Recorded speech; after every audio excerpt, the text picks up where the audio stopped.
So talking about the new moon in Capricorn in Shravana Nakshatra. 30 days of introspection, solitude, facing our fears, our tangible fears. A good time for listening to the voice inside and the stillness.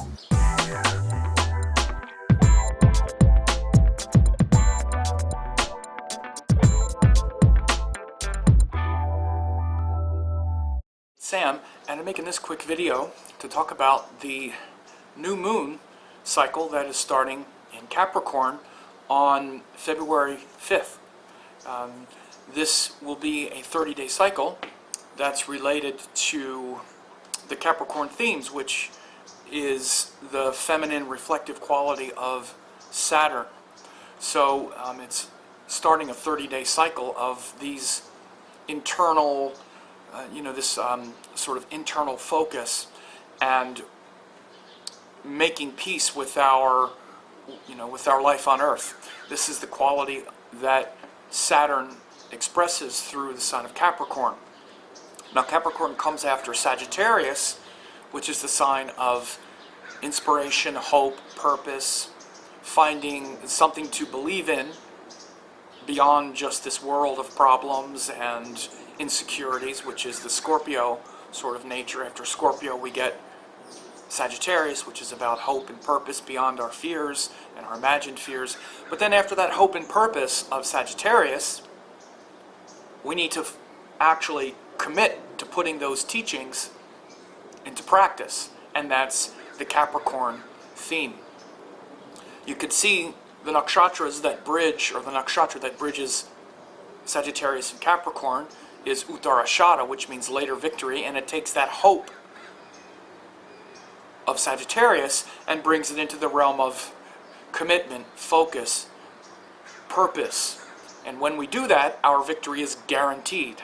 Our victories start from a sense of purpose and hope, Sagittarius, and they culminate in a commitment to practice and to work hard, which is Capricorn. So of course this is how the nakshatras and the rashis correspond. So this transition from Sagittarius into Capricorn is very important.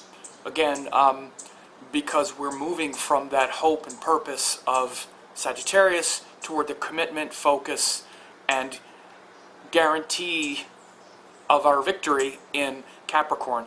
Now, the new moon isn't in Uttarashada Nakshatra, it's in Shravana Nakshatra, which is the second nakshatra in Capricorn. But it's important to understand the nakshatras that bridge the rashis, because they really show one energy moving into the next. It's very clear when you understand it this way. And of course in all the Vedic astrology texts, they have the nakshatras and the rashis aligned, occupying the same space. So these themes of Capricorn, again, will be really important for the next 30 days. And the section of Capricorn that will have the new moon is called Shravana, which means listening, hearing. And again, it's about listening first and hearing that silence and stillness and peace inside, which is the qualities of Capricorn. And this is one of the great superpowers that we have as people. Shravana is one of the great lessons, or one of the great powers of a yogi is to listen, Shravana, and to hear the truth, to recognize the truth when it's spoken, to follow the external truth to the source of truth itself, which is the heart, and to have that sound merge and dissolve in silence. Silence is the source of all sound. And this is a deep lesson in Shravana Nakshatra and of course in Capricorn. That stillness and solitude and peace and introspection is a main quality of Capricorn energy, whether you have a Capricorn Ascendant or planets in Capricorn. When someone can meditate and be still and silent, then the Capricorn energy really flourishes. You know, the symbol is the crocodile, and the crocodile has 4 legs in front, quadruped in the front, and footless in the back, because it's got the long tail. Only Pisces and the back of Capricorn are footless. What this means is that the Capricorn, or that the crocodile, and by extension the Capricorn, does really well in the emotional waters, in the water, because it's footless, it's got the tail.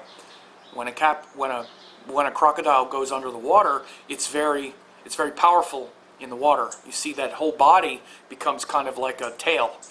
Their little arms sort of tuck under their body, and that long tail really propels them through the water. But when they get on land, they got these little arms and legs. They can't move very fast, right? You can outrun them very easily on land, and they're vulnerable on land. What this means is that when Capricorn gets too attached and mired in the world of form and consequence and structure, they lose their way. This is why Capricorn can be overly materialistic and look to find their security and safety in managing the world, in managing worldly resources and building a big structure around them, stuff of the world. And they're not moving it's kind of like they're going nowhere when that's their paradigm. But when they go internally, when they go inside, they're like the crocodile in the water. They move very quickly, they move very powerfully in the water, which is in those emotional waters. The crocodile, and by extension the Capricorn, is very powerful and very strong. So this is a metaphor for the next 30 days, starting on February 5th. The Nakshatra of Shravana, as I say, is the brings introspection, solitude, stillness, peace,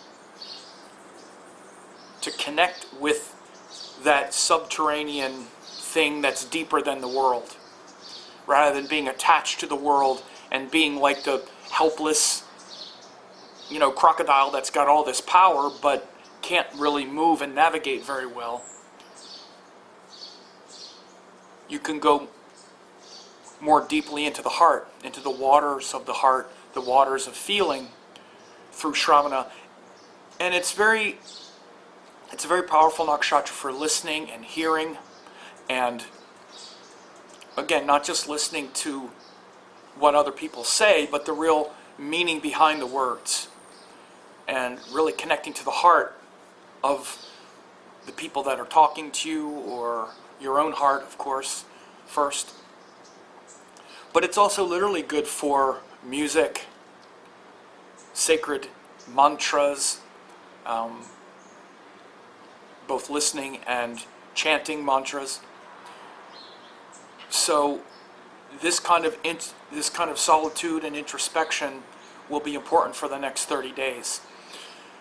Most people that I know who have a lot of spiritual practice, they wind up doing some kind of mantra work, because mantra really cleanses the mind, really cleanses the heart. Mantra, whether it's spoken or whether it's mental, what's called manasa japa, or regular japa. Japa is saying the mantra itself, repeating japa, or saying it mentally, which is, as I say, manasa japa. When the mind is filled with the mantra of the beloved deity or the guru, then we take the random, scattered, vata, crazy nature of the mind, and we concentrate it around these important principles that the mantra organizes. Because the mantra is a power, and it takes the scattered nature of the mind and organizes and concentrates it into a kind of superpower. And that superpower is revealed in the form of the deity. that's associated with the mantra. Mantras aren't just said to some arbitrary thing. They revolve around a deity. So the form of the deity, like the form of Ganesha, is to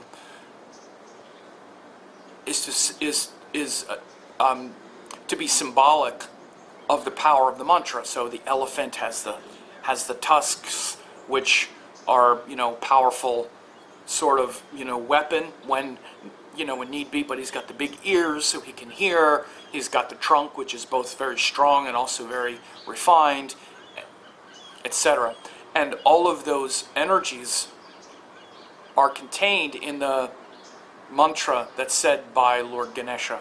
Same way with Shiva and Lakshmi and all the different deities.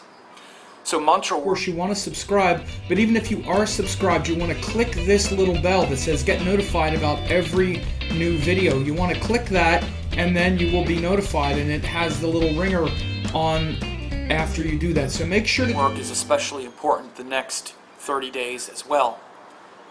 And particularly, if you do longer mantras like the 1,000 names, the Sahasranamas, the Lalita Sahasranam is one of the mantras that I say. These things become very important, and it's really powerful to do the next 30 days, particularly with this new moon happening in Shravana. Okay, and the sun is also very close to Mercury in the sky, or I should say Mercury is also close to the sun, and this new moon, the sun, Mercury is on the other side of the sun. It's moving very fast.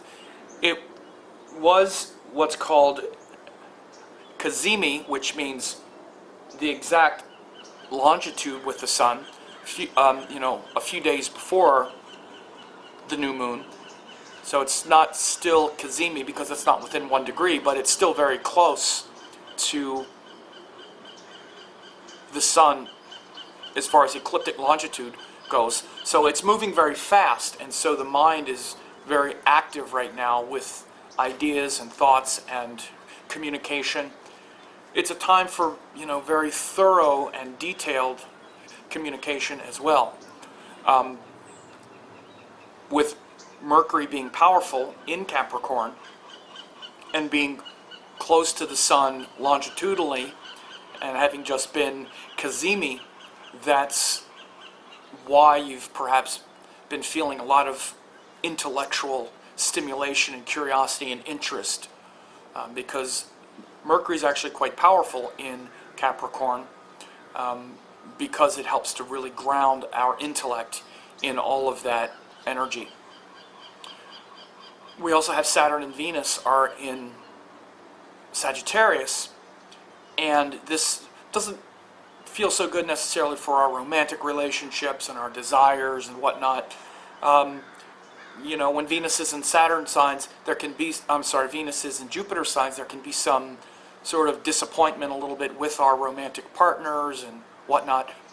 But it is good for finding devotion and finding our partnership with God and with higher power, just like, for example,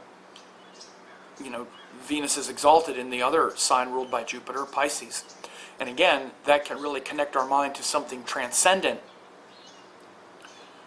but it can also lead to a disappointment with the worldly nature of Venus things. So there's that quality of Venus in Sagittarius. With Saturn there also, it tends to make it not so much fun. Saturn tends to squash the joy out of things, at least the worldly joy, the joy that we otherwise just kind of can experience with something. Saturn brings a limitation. It says there's only so much of whatever he's influencing, so much happiness, which is his influence on Venus. So it can be only so much happiness, and there's some disappointment. So you might be feeling that, but again, the higher value in that is cultivating your relationship with God, with the source, with something that's beyond. And Jupiter's still in Scorpio, which is also, very deep involvement and engagement with our emotional restlessness and insecurity, and sort of resurrecting that. Jupiter brings our powerful teachers and teachings into that vulnerable place, which is what Scorpio is. So there can be that continuing theme of hopefully sort of excavating your darker impulses toward something that's more devotional and more, that revolves more around your teachings. It's still exchanging, Jupiter is still exchanging with Mars, but it's the last days of that. So Mars is about to go into Aries on February 6th, I believe. I think it's the next day.